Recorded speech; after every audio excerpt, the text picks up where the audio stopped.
Di episode sebelumnya, sempat disinggung sepenggal cerita tentang dewa matahari Ra dalam mitologi Mesir kuno. Namun terkait kisah selengkapnya, saya tidak akan mengulasnya lebih lanjut di sini, karena sebelumnya sudah pernah dibahas, apalagi topik yang kita bicarakan adalah tentang benua Mu atau Lemuria. Salam sehat sejahtera pemirsa setia Mata Ketiga. Hari ini kita akan lanjutkan pembahasan tentang negeri kerajaan ajaib episode terakhir. Langsung saja kita masuk ke topik hari ini. Namun sebelumnya, perlu kiranya kami sampaikan bahwa seluruh konten video di channel Mata Ketiga tidak mewakili pandangan tim produksi Mata Ketiga. Mata Ketiga hanya menyampaikan suatu informasi yang dianggap layak dipublikasikan untuk dikaji bersama.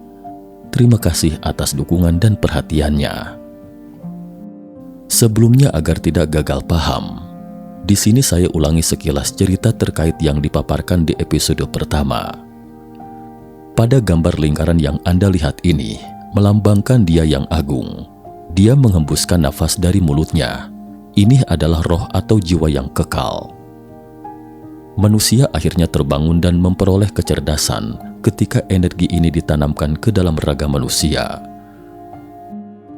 Dalam kepercayaan India, kerap terlihat ular berkepala 7, bahkan juga kukulkan atau ular bersayap bangsa Maya dan naga Tiongkok, semuanya terlihat sangat mirip.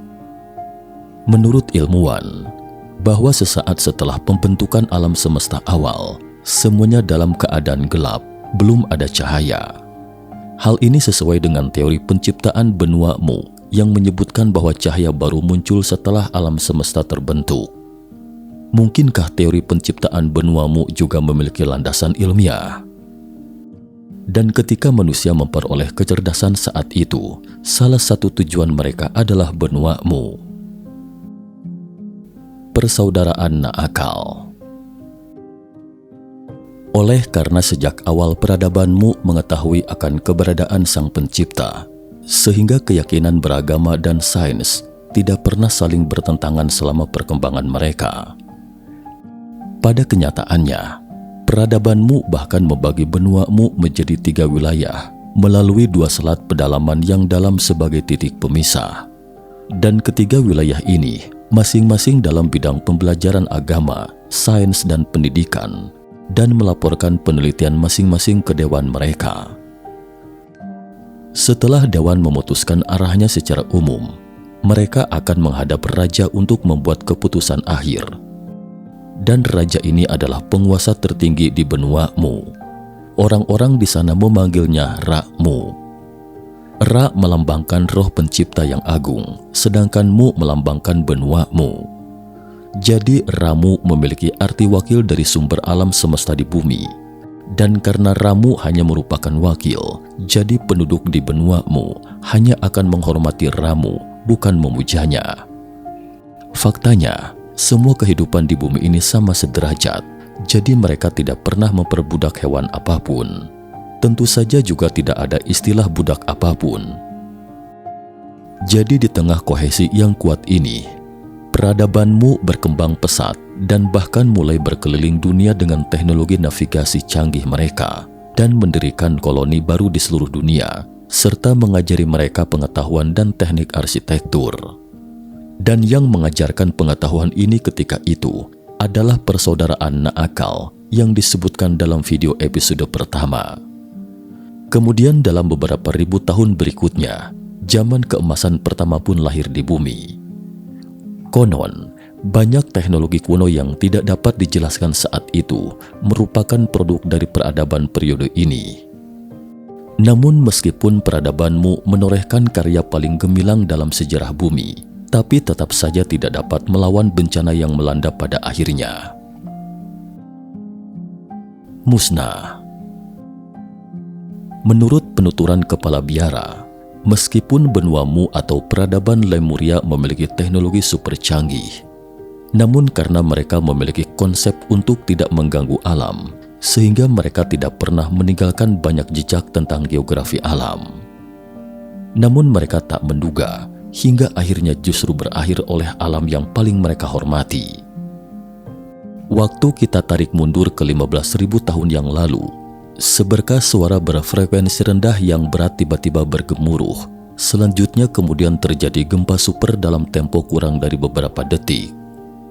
Dalam prosesnya, sebuah gunung berapi raksasa pun secara tidak sengaja menggeliat.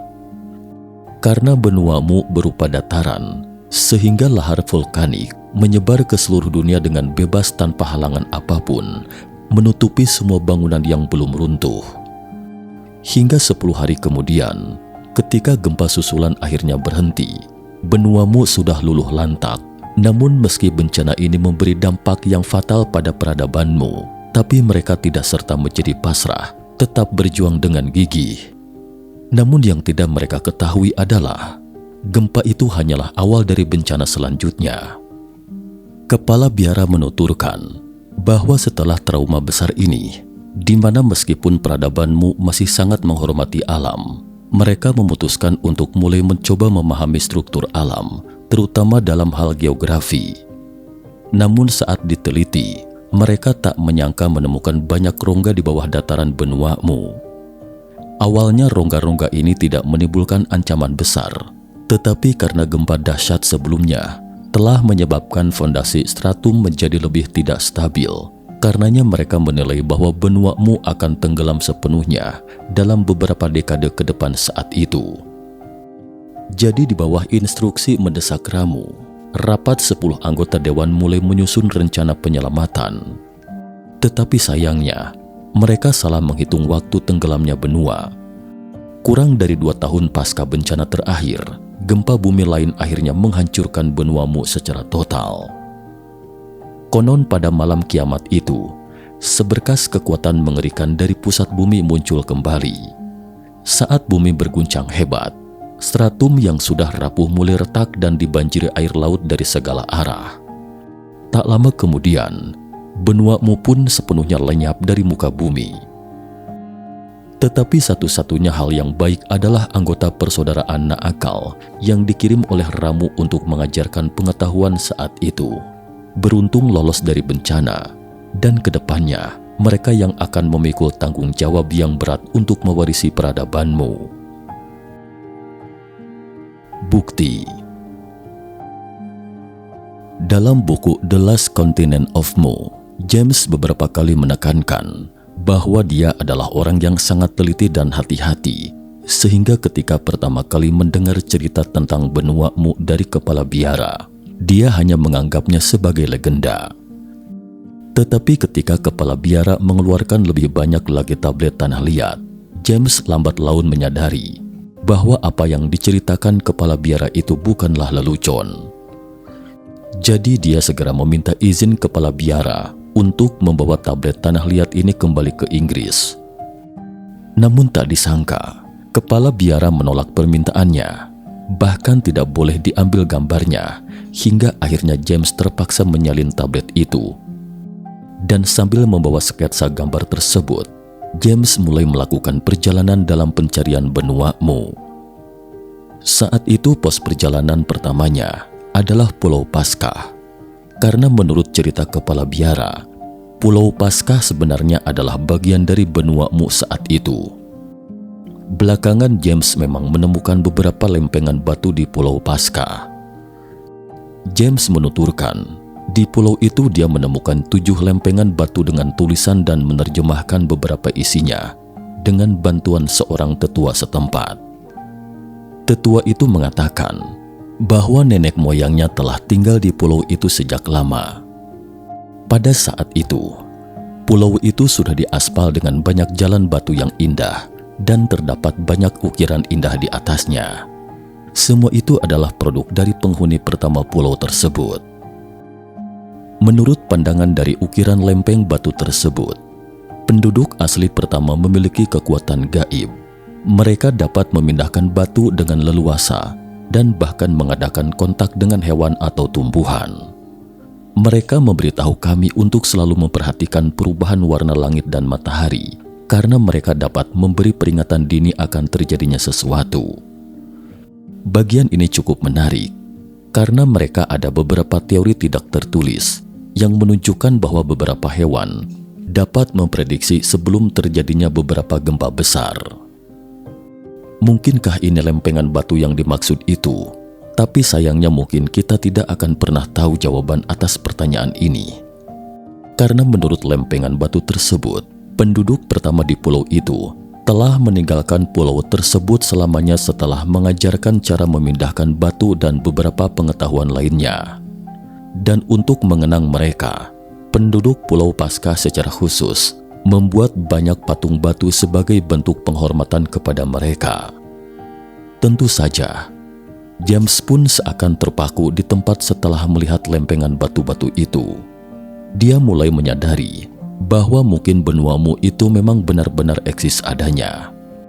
Jadi dia segera mengunjungi pulau-pulau lain di Samudra Pasifik dan kemudian banyak menemukan segala sesuatu yang lebih menakjubkan. Buku-buku karya James menambahkan banyak informasi tentang Lemuria. Di satu sisi, James memiliki beberapa ketidakakuratan, namun ia juga memiliki banyak hal menarik untuk disampaikan. Selain itu, seseorang juga dapat menemukan bukti-bukti untuk sebagian besar informasi yang disampaikan. Pada tahun 1900 di Tunhuang, sebuah kota kecil di gurun sekitar perbatasan Tibet Utara, seorang rahib Tao menemukan sebuah perpustakaan tersembunyi di dalam sebuah tebing yang dipenuhi sarang lebah.